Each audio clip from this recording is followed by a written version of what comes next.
결국 김민재, 바이에른 뮌헨은 엉덩이 부상으로 인해 휴식을 취했습니다. 그러나 김민재에 대한 불만 표출은 없으며 독일 축구 레전드 로티어스 마테우스를 제외하고는 김민재에 대한 칭찬이 계속해서 이어지고 있습니다. 바이에른 뮌헨은 지난달 30일 한국 시간 기준 독일 뮌헨의 알리안츠 아레나에서 개최된 2023-2024 시즌 UEFA 챔피언스리그 조별리그 A조 5차전에서 FC 코펜하겐과의 경기에서 0-0 무승부를 기록했습니다. 이미 조 1위로 16강 진출을 확정지은 바이에른 뮌헨은 승점 13점, 4승 1무으로 1위 자리를 유지했습니다.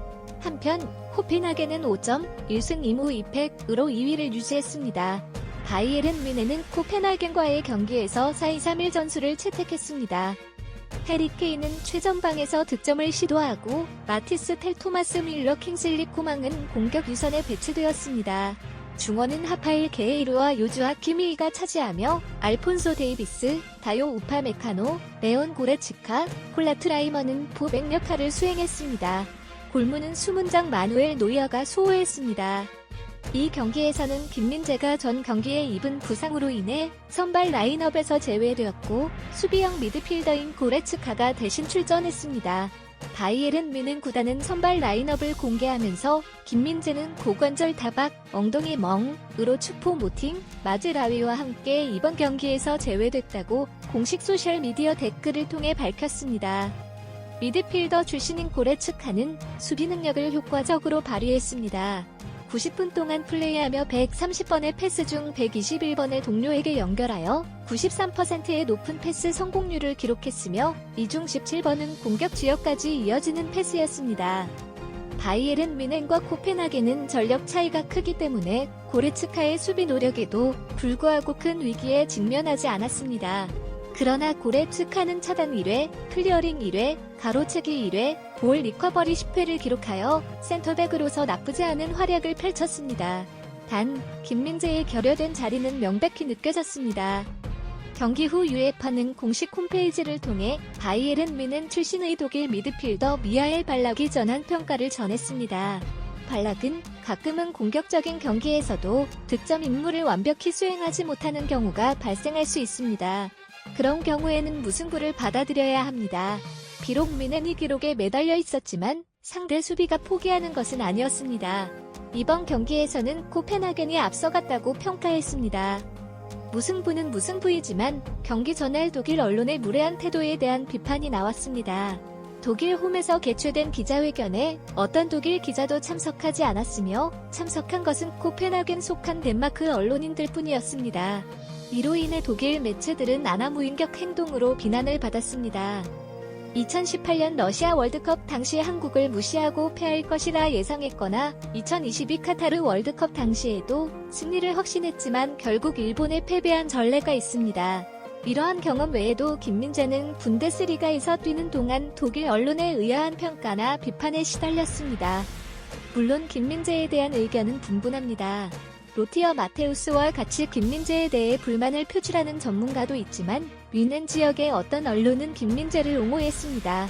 아벤트 타이퉁은 바이에른의 숨은 영웅, 왜 전사 김민재는 어떤 환경에서도 결여가 없었나라는 제목의 기사를 통해 김민재의 활약을 극찬하며 그의 기량이 뮌헨 입단 이후 더욱 향상되었다고 강조했습니다.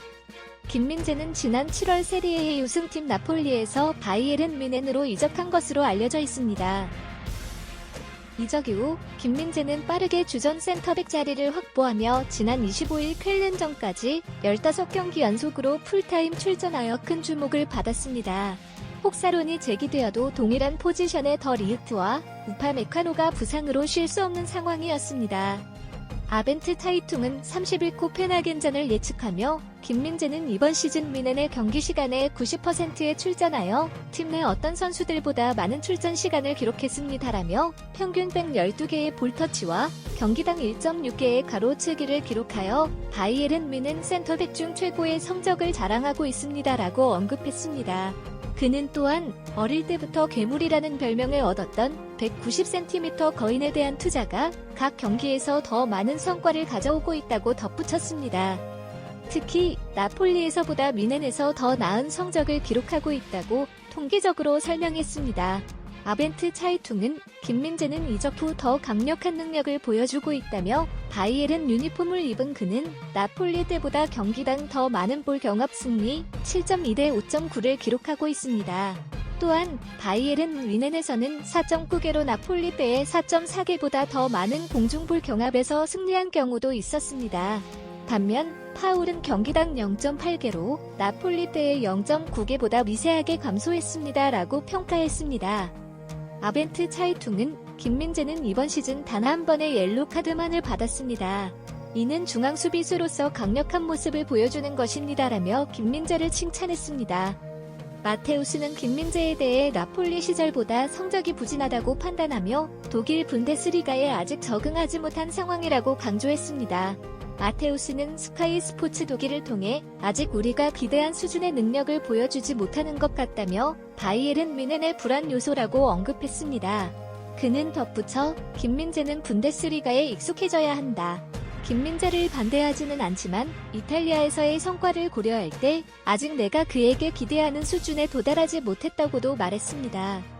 아벤트 차이퉁은 바이에른의 한국인 선수는 당분간 휴식을 취하기 어렵다며 더 리흐트는 부상으로 인해 올해 안에 경기에 출전하기 어려울 것이라고 설명했습니다.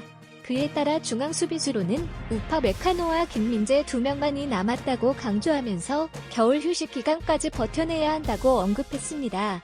김민재는 최소한 크리스마스 전까지 주어진 경기 일정을 원활하게 소화해야 할 것이라고 말했습니다. 아즈는 김민재는 바이에른 뮌헨의 숨은 영웅이다. 어떤 상황에서도 이러한 전사 같은 모습을 놓치면 안 된다라며 김민재의 투지 넘치는 플레이를 칭찬했습니다. 특히 퀼름전에서의 경합에서 김민재가 투지를 보여준 장면을 언급하여 김민재의 인상적인 플레이를 강조했습니다. 마지막으로 김민재가 퀼름전에서 발생한 부상 상태에서도 국가대표로 활약하고 팀으로 복귀한 후 휴식을 취한 사실을 언급하며 김민재의 헌신적인 노력을 강조했습니다. 아즈는 김민재는 자신에게 걸맞은 강인한 수비 능력을 보여주었습니다. 현재 바이에른 뮌헨은 센터백 부족으로 주전으로 뛰었다는 평가도 있었습니다. 그러나 현재는 더 이상 그에 대한 이야기를 하는 사람이 없습니다. 김민재는 바이에른 뮌헨의 숨은 영웅이자 전사입니다라며 김민재를 찬양했습니다. 김민재가 뮌헨에 입단하기 전에는 그의 경쟁력에 대한 다양한 의견이 있었습니다. 지난 시즌에는 김민재가 나폴리에서 이탈리아 세리에의 최우수 수비수로 선정되었지만 우파메카노와 더 리흐트와의 경쟁은 어려울 것이라는 우려가 있었습니다. 그러나 김민재는 이러한 우려를 빠르게 떨쳐버리고 바이에른 뮌헨에서 주전 수비수로 자리매김했습니다. 우파메카노와 더 리흐트의 부상과 컨디션 저하로 인해 많은 경기를 소화하지 못한 것도 그에게 기회를 주었지만 김민재의 실력이 뛰어나지 않았다면 이루어질 수 없었던 일입니다. 김민재는 빠르게 투일 감독의 주목을 받아 바이에른 뮌헨에서 빠질 수 없는 선수가 되었습니다. 물론 김민재는 앞으로 휴식이 더 부여될 가능성이 적을 것으로 보입니다. 코펜하겐과의 경기는 굳이 주전들을 내세울 필요가 없는 경기였기 때문입니다. 따라서 그동안 15경기를 뛰며 부담이 컸던 상황을 이겨낸 김민재는 휴식 후에도 빠르게 경기에 나서야 할 것입니다. 바이에른 뮌헨은 부상으로 이탈한 더 리흐트가 최근 훈련에 복귀한 것으로 알려졌지만 투일 감독은 더 리흐트가 올해 안에 복귀하지 못할 가능성이 높다고 설명했습니다. 투일 감독은 코펜하겐전을 앞두고 열린 기자회견에서 아마도 더 리흐트는 올해 안에 팀에 합류하지 못할 것으로 예상됩니다. 그는 2023년에 복귀 가능한 옵션으로는 고려되지 않을 것입니다라며 선을 그었습니다. 현재 상황에서 큰 변화가 없다는 것을 감안할 때 김민재는 계속해서 우파메카노와 함께 바이에른 뮌헨의 수비를 맡아야 할 것입니다. 최근 15경기 동안 그렇게 했듯이 계속해서 경기에 출전하다가 아시안컵 일정에 맞춰 대표팀에 합류할 가능성이 큽니다. 오늘 영상은 여기서 마치겠습니다. 지금까지 긴 영상 시청해주셔서 감사합니다.